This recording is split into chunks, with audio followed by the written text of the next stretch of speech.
Bonsoir à toutes et à tous. J'ai quelques procurations.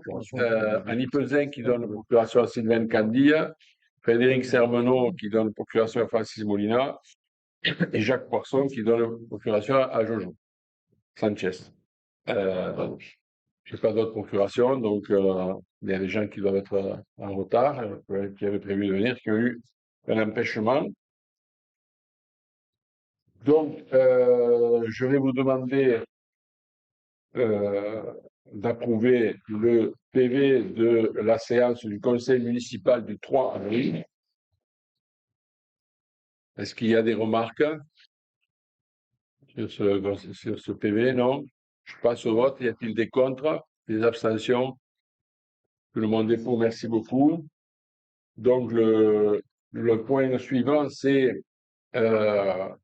les informations dans le cadre des délégations générales du maire.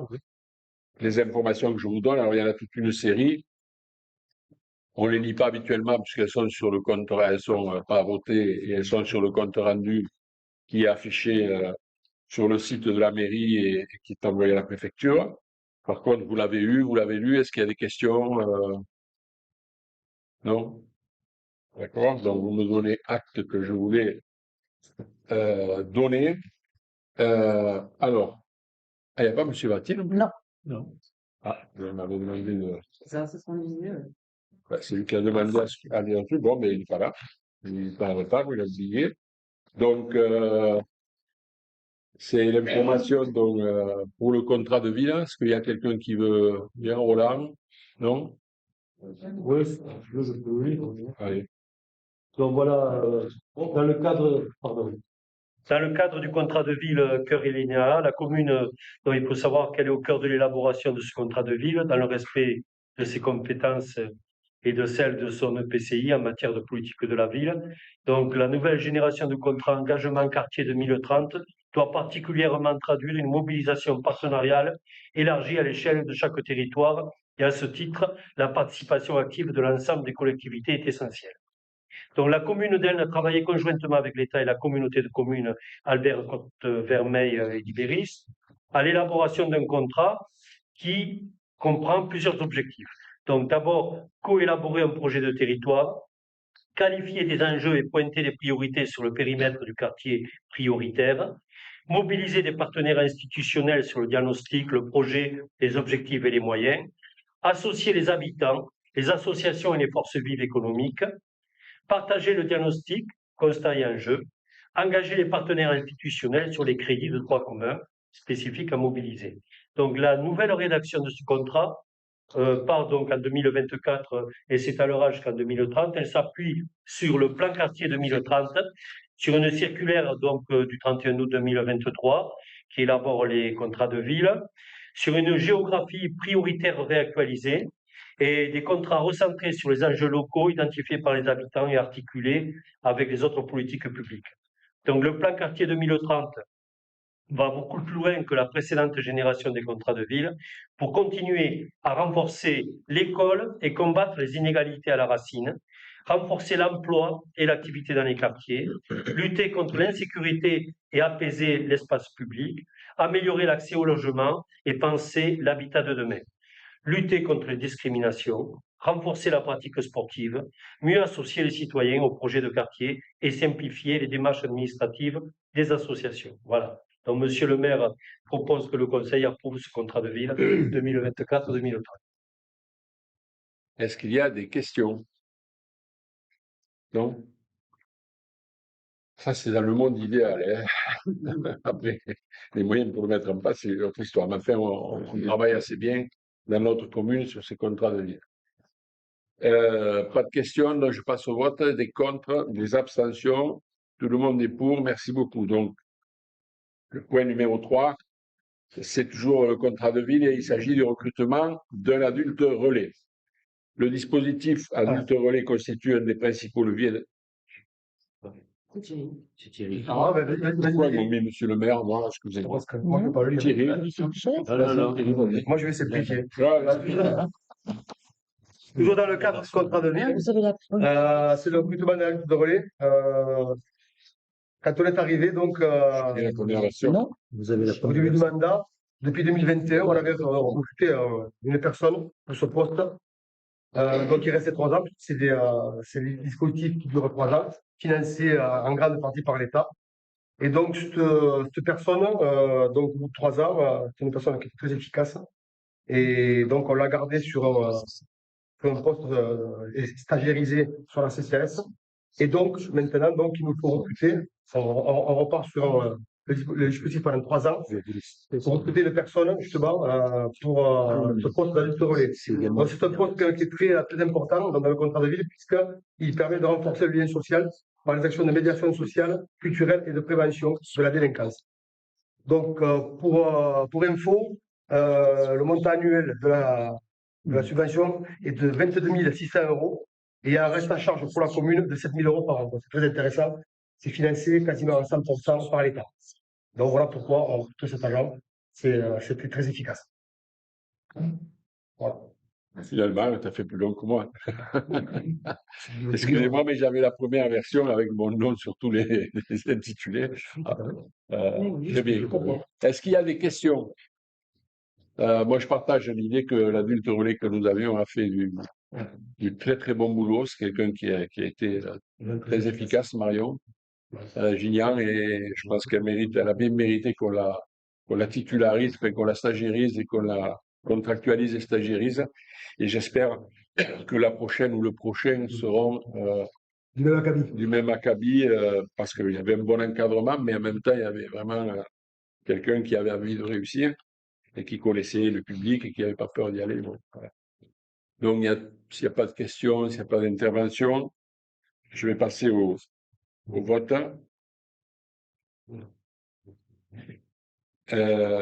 Donc, il y a des contre, des abstentions, tout le monde est pour, merci beaucoup. Dans la procédure de concession, c'est Annelise, Mireille. Donc, il s'agit du renouvellement de la concession de service public pour l'exploitation du mobilier urbain. Donc, c'est une procédure qu'il faut mettre en place. Quels sont en fait les avantages de cette concession? C'est déjà aucun coût pour la commune. C'est quand même un avantage important. Des équipements donc, qui seront mis à notre disposition au sein du territoire et l'entretien de ces équipements qui sera également fait par le prestataire. Nous, notre objectif, bien sûr, de ces supports de mobilier urbain de communication, c'est de pouvoir informer le public, d'assurer la promotion des événements et, encore une fois, de bénéficier de cette prestation qui est totalement gratuite. Donc, jusqu'à présent, nous avions 8 abribus. Donc là, avec cette procédure, nous souhaitons étendre ces abribus à 10. Pourquoi? Parce qu'en fait, depuis la première concession, donc c'était il y a 12 ans en arrière, la ville s'est étendue. Il y a de nouveaux points pour le ramassage des autobus. Donc, c'est pour ça qu'on passerait de 8 à 10 abribus. 17 panneaux d'affichage, c'est exactement la même chose que ce que nous avons actuellement. Une vitrine d'affichage pour l'affichage public obligatoire identique. Au lieu de 4 panneaux d'affichage libre, on passerait à 5 panneaux d'affichage libre. Là, pareil, la commune s'est étendue, donc il est important que chaque quartier puisse avoir un panneau d'affichage libre afin que chacun puisse informer la population sur les différents événements. Les panneaux lumineux d'information que nous avons sont totalement obsolètes, donc l'idée c'est de les renouveler, mais de les renouveler sur des panneaux LED. Et ensuite de rajouter un dispositif de main sur les routes principales pour pouvoir rajouter aussi de la communication et l'impression de bâches. Donc, il est demandé, Monsieur le maire demande à ce que vous puissiez approuver donc, ce principe de concession et l'autoriser à mettre en place toutes les démarches pour cette procédure. Y a-t-il des questions? Avant de positionner les abribus, il faudra qu'on réfléchisse avec la région et notre dispositif mobilité apaisée pour qu'il soit mis au bon endroit, qu'on n'ait pas, comme les stops de l'avenue de Gaulle, à les déplacer au dernier moment et à les refaire. Le plan a déjà été quand même réfléchi avec les services techniques, etc., pour voir au niveau des implantations, mais il faudra encore l'affiner lors de la procédure. Il y en a moins un qui doit bouger. Ou deux. Il y en a peut-être qui... À part ça, Pas d'autres interventions? Allez, je vais voter. Y a-t-il des contre, des abstentions? Un s'abstient, d'accord. Tous les autres sont pour. Merci beaucoup. Donc, Roland Castagnier pour la modif simplifiée du numéro 7 du PLU. Voilà, alors cette modification simplifiée du PLU, au départ, elle démarre sur l'idée que pour le développement urbain et la création de logements neufs dans notre commune, on s'inscrit dans une démarche nationale qui va vers l'économie des terres agricoles et qui demande au contraire d'améliorer le parc immobilier existant et réinvestir sur le tissu urbain existant. Donc à ce sujet, déjà, plusieurs projets ont été mis en place et notamment dans ce cas bien précis, des promoteurs privés souhaitent l'acquisition d'une parcelle avec la démolition de bâtiments existants pour créer des logements collectifs. Alors, le long de l'avenue Narcisse Planas, il faut savoir qu'il y a une emprise foncière qui offre des possibilités de construction dans ce secteur.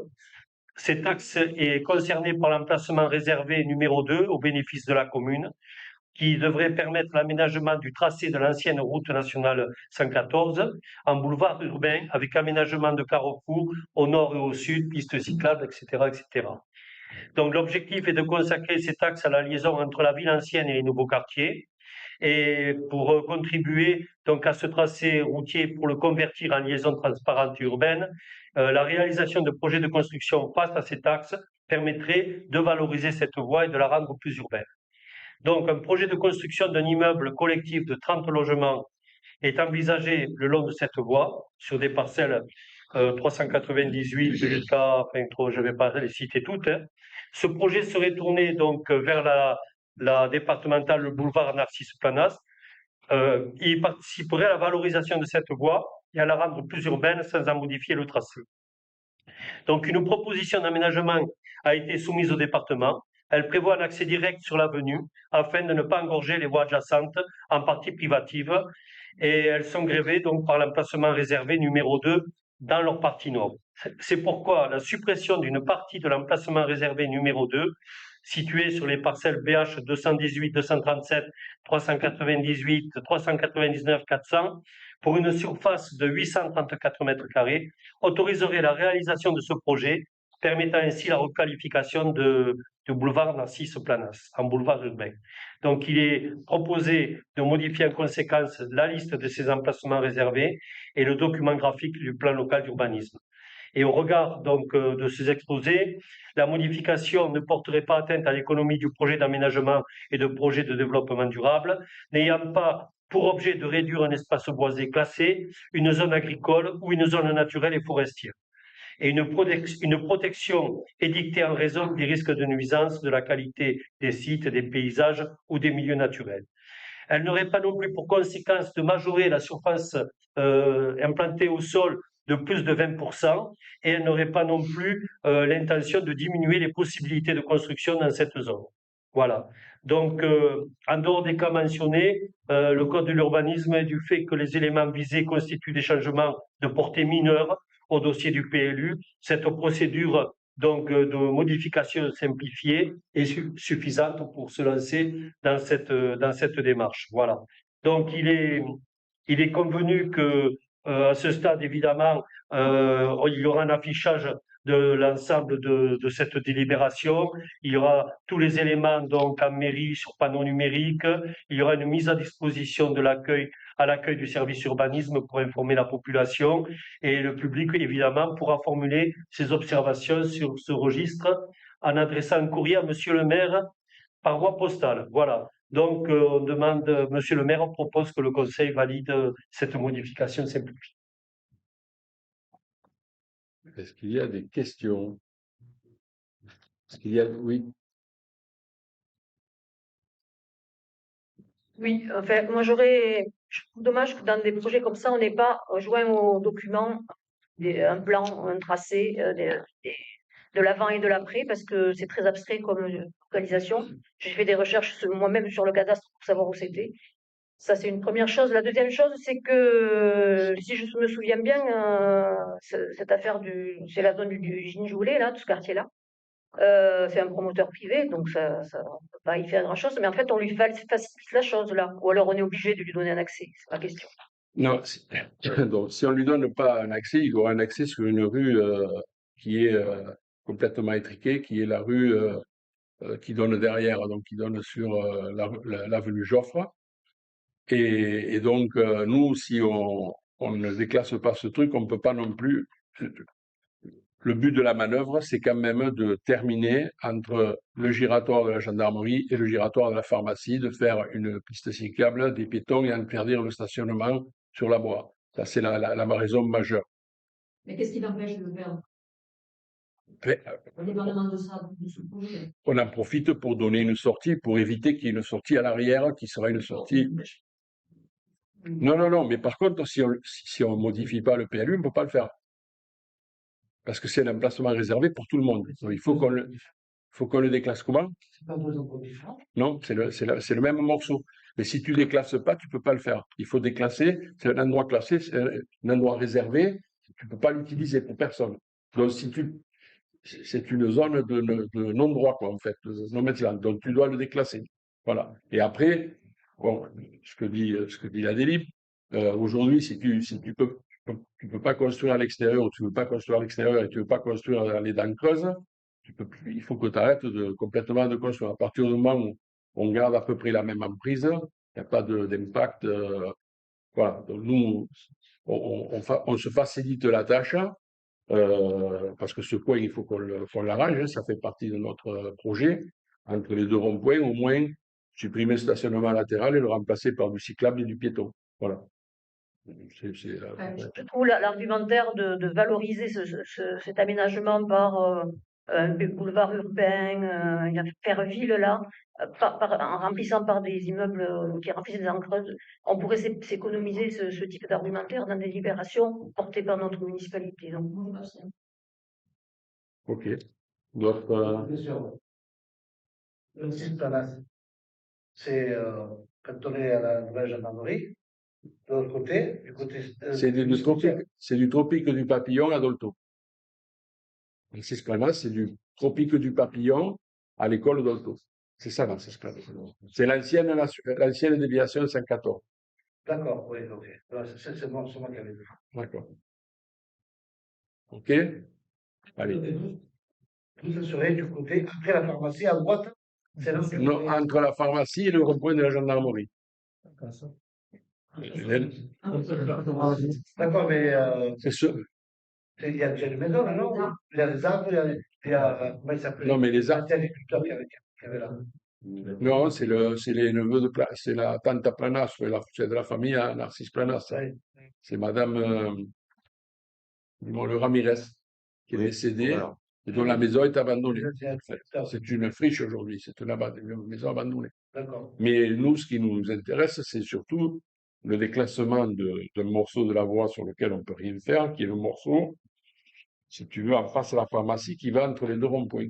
Là, il y a une bande d'une dizaine de mètres, ou 8 mètres, je ne sais pas combien, qui avait été un emplacement réservé à l'époque, parce que la déviation qui est aujourd'hui, la déviation aujourd'hui devait se faire là, à l'époque. Donc, il y avait un emplacement réservé sur toute la ligne.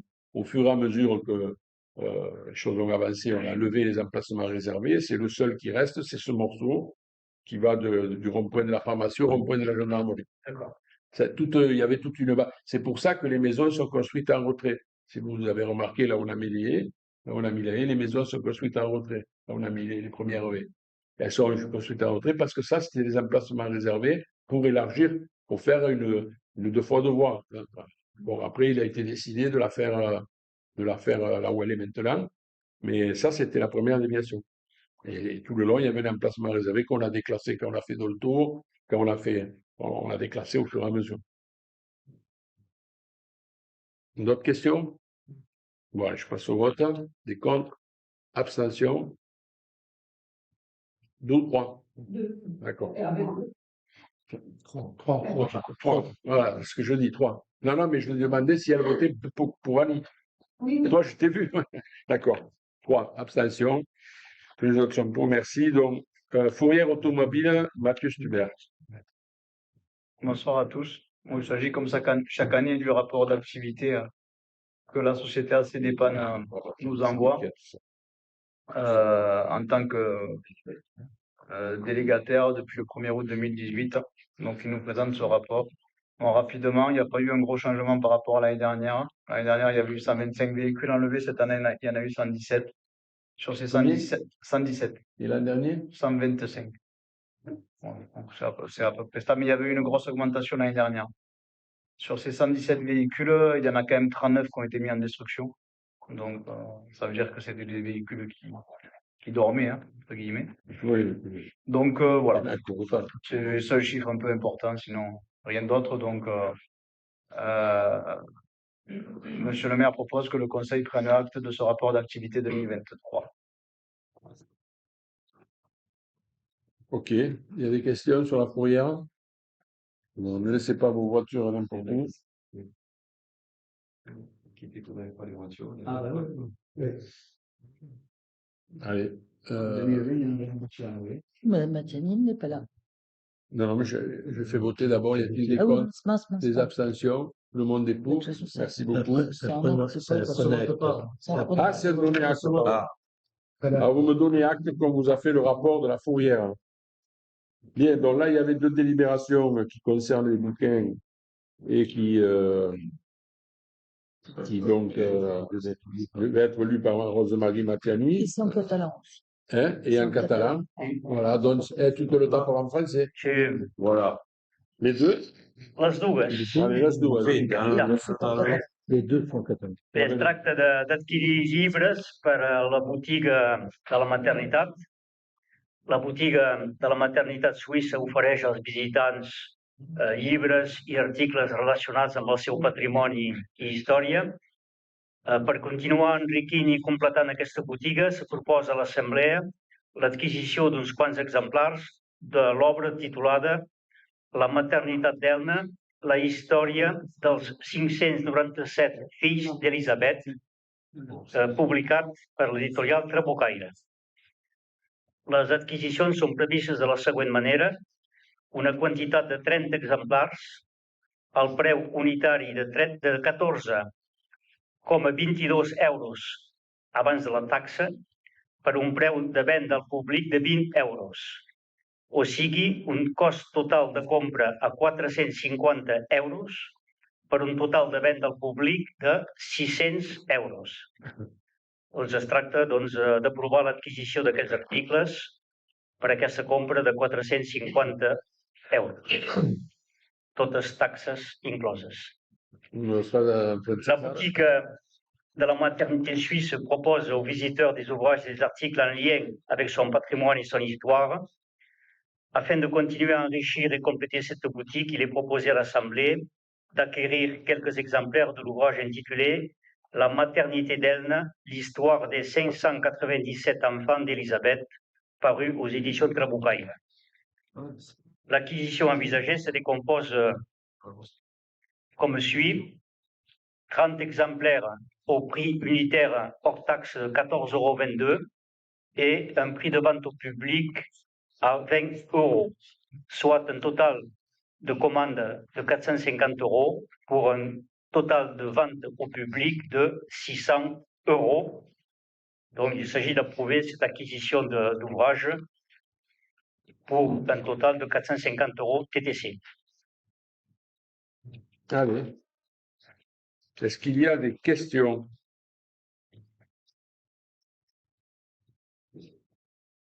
Non? C'est le livre qui est édité par les Trabucaires.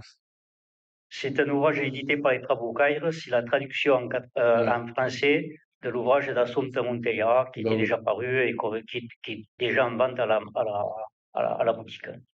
Il est déjà en vente en catalan. En catalan. Ouais. Là, ça me pose un problème, moi. Ça me pose un problème, c'est que je n'ai pas donné l'autorisation d'utiliser les photos pour cette traduction. Et il a été fait quand même. Donc, moi, je ne voterai pas cette délibération. Ça m'a échappé que c'était celui-là, sur le coup. Mais moi, je ne voterai pas cette délibération. Je vous propose de la retirer pour l'instant. Parce que les Trabucaires m'ont demandé la permission, je ne l'ai pas donnée parce que je trouve que Assunta Montella, je m'en suis expliqué avec elle et tout ça, elle elle a fait un peu le commerce de ses visites à la maternité, et ça me gêne énormément que les Trabucairas aient édité ce livre sans notre accord pour les photos. Voilà. Je vous propose donc de le retirer de l'ordre du jour. Et je suis désolé qu'il ait été présenté, je ne l'ai pas vu en amont. Voilà. Donc le second, c'est celui d'Hélène. Le second, c'est celui d'Hélène Legré. C'est pas pareil. Hélène Legré, c'est une commande de la mairie. Quand elle l'a écrit en français, c'était une commande de l'époque du conseil municipal, de notre mandature. Et donc là, c'est pas pareil. On l'a déjà présenté à la maternité. C'est fait. Elle a tout. On peut penser ce qu'on veut du livre, mais en tout cas, elle le fait avec l'autorisation. Voilà. Donc celui-là, moi, je propose de le garder. Alors, bien entendu, le chapeau est le même, hein, c'est toujours sur la boutique de la maternité. Donc, on passe là-dessus. Et donc, il s'agit d'acquérir un certain nombre, d'adquirir uns quants exemplars de l'obra titulada Els fills de l'Elisabet, de l'Hélène Legré. Era un llibre ja editat en francès, i aquesta vegada és al contrari, és traduït al català i és publicat per un editorial de Catalunya que se'n diu Coma Negra. Les adquisicions són previstes de la següent manera: una adquisició de 30 exemplars al preu unitari de 16,83 € abans de taxa, per un preu de venda al públic a 19,50 €, o sigui, un cost total de compra a 532,50 € per un total de venda al públic de 585 €. Doncs es demana a l'Assemblea d'aprovar l'adquisició d'aquests llibres per un total de compra de 532,50 €.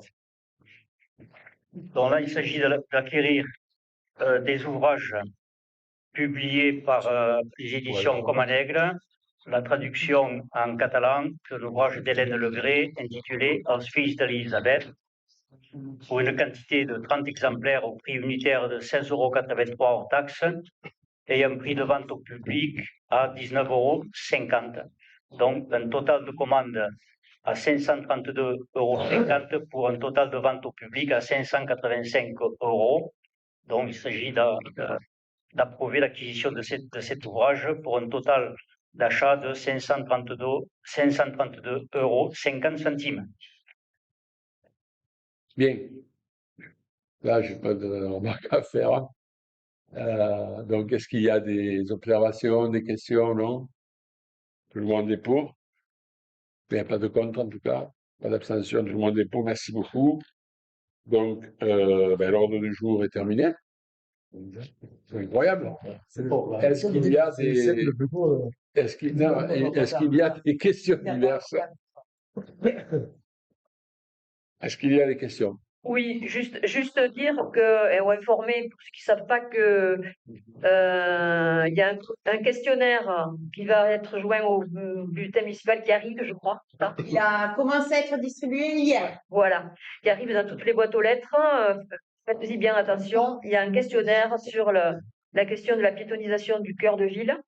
On est très attentif à l'avis, notamment des habitants du cœur de ville, mais au-delà, puisque le BM il est diffusé sur toute la commune et tout le monde peut y répondre. Le cœur de ville il appartient à l'ensemble des Îles-Ibériens. Et on est très attaché au fait d'avoir une diversité de points de vue pour avancer sur ce dossier. Donc, vous pouvez le remplir soit en ligne sur le site Elle les citoyennes, où vous trouverez aussi des précisions sur le plan des mobilités apaisées dans lequel ce projet, soit par le questionnaire papier que vous trouvez dans le bulletin municipal à remettre en mairie ou dans des urnes à mairie ou à Gavroche. Et on a depuis hier, on est quelques-uns et vous êtes les bienvenus. On a commencé à faire du porte-à-porte en ville, en centre-ville, pas pour dire aux gens ce qu'ils doivent faire, mais pour les encourager à remplir le questionnaire et à donner leur avis. Donc c'est une démarche qui est assez animée, active, intéressante. On a des retours vraiment qui sont riches. Donc c'est encore une fois une action concertée qui avance. Je confirme. Moi qui ai participé aux réunions et au porte-à-porte le premier, en tout cas, c'est intéressant. Ce ne sera pas facile à régler, mais c'est intéressant. Y a-t-il d'autres questions? Si. Una informació i per recordar, doncs, perquè la Sant Jordi, que és la festa de la cultura per excel·lència a nivell de Catalunya i per la cultura catalana, se celebra normalment el 23 d'abril, és dimarts de la setmana entrant, i com que és un dia feiner, Elna celebrarà la Sant Jordi el dissabte 27 d'abril, a la tarda, a la Vila Alta.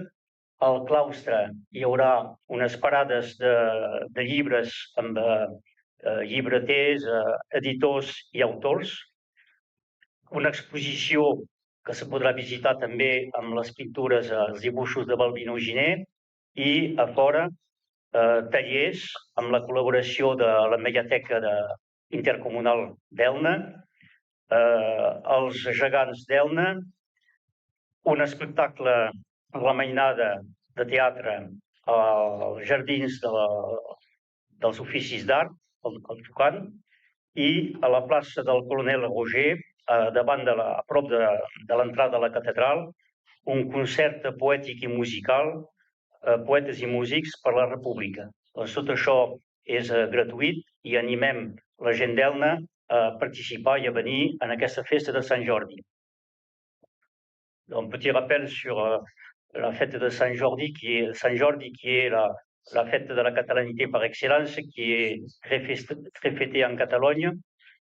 Cette fête donc a lieu toujours le 23 avril, mais le 23 avril, c'est un jour, ce n'est pas un jour férié, c'est mardi prochain, donc elle ne célébrera la Saint Jordi le samedi 27 avril l'après-midi sur la ville haute, avec une exposition vente de livres proposés par des éditeurs, des libraires et des auteurs autour du cloître, et à l'extérieur, des ateliers, des spectacles, des déambulations de géants, spectacles pour enfants au métier d'art l'après-midi, et en fin d'après-midi, pour clôturer la fête, place du Colonel Roger, un concert poétique, de poésie et de musique avec le collectif Poètes et musiques pour la République qui viennent de Catalogne.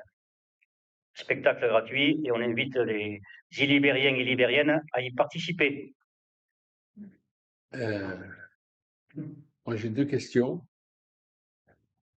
mais ça n'a rien à voir avec la délibérée. Place du Colonel Roger, c'est réglé avec le mec qui occupe là? C'est Jean-Laurent qui s'en est occupé? Parce qu'il y a des tables et des chaises, hein, parce que le Colonel Roger il y a un bar qui l'occupe à la place. Donc je suppose qu'il a dû s'arranger. Oui, ça a été préparé déjà. Oui, bon, Jean-Laurent, il est pro, hein, donc de Oui. il n'y a aucun problème. Hein. Mais comme le dimanche en soirée, à partir de 5 heures, c'est quand même un moment où il travaille, le caseur. C'est un samedi, hein. Encore pire. Encore pire. Je ne crois pas que ce soit cet endroit qui soit. Ah, place Colonel Roger, c'est cet endroit. Hein. La place Colonel Roger, c'est la place où il y a le casote. Hein. Non, c'est pas là. Ah, donc c'est pas la place Colonel Roger. La place Colonel Roger, c'est celle où il y a la platane. C'est celle où il y a la platane et Le service technique. Oui, non, mais on verra avec Jean-Laurent Solé. Mais vérifiez-le quand même. Bon, après, on est chez nous, hein, il n'y a pas de problème, il occupe, mais on est prioritaire, mais au moins il le sache, parce que le samedi vers 7h aussi, c'est là que commencent à arriver ses clients pour l'apéro, quoi. Et c'est toujours plein, hein. À Cap-à-la-Seine, sempre plein. Donc, via ho posat Colonel Roger i es pas allí, hein. Sur això potser sí que és possible. Et la deuxième chose, est-ce qu'on a la liste des auteurs qui viennent signer? No, la llista la té la Mediateca perquè ens hem distribuït la feina, són ells que conviden els autors i els editors. I tenim pas la llista exhaustiva, la podem tenir, la tenim. No, era per fer un petit cartell, almenys al poble un petit cartell. C'est ce qu'on pourrait faire, une petite affichette avec le nom des artistes et qu'on les mette dans quelques endroits stratégiques. Bien sûr. Et on pourrait aussi la mettre sur nos réseaux sociaux. Dès qu'on a l'information, il n'y a aucun problème, bien sûr. On demande... El que tenim són cartells, flyers... Sí, això ja ho he vist, han tingut Mais si vous avez fait une petite, pas de flyer, mais quelques affichettes un peu sur les restos, les machins, tout ça, et si on pouvait le mettre sur les réseaux sociaux. Dès qu'on a l'info, je te dis, il n'y a Et pas on de souci. demandera à Béa si elle peut avoir la liste, et voilà. Il y en a On au moins, complétera notre petit dragon. il y en a au moins un qui nous l'a demandé.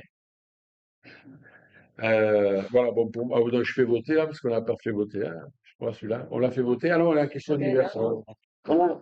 Faut que j'aille au lit, là. Faut que j'aille au lit. Faut que j'aille au lit. Voilà. Faut que j'aille voir le Real, mais j'ai pas Canal+. C'est la merde. Donc, d'autres questions diverses, d'autres annonces? Non, il n'y a pas d'annonce à faire. Bon, mais je vous libère pour la soirée. Et le prochain, c'est quand? 22 mai. 22 mai.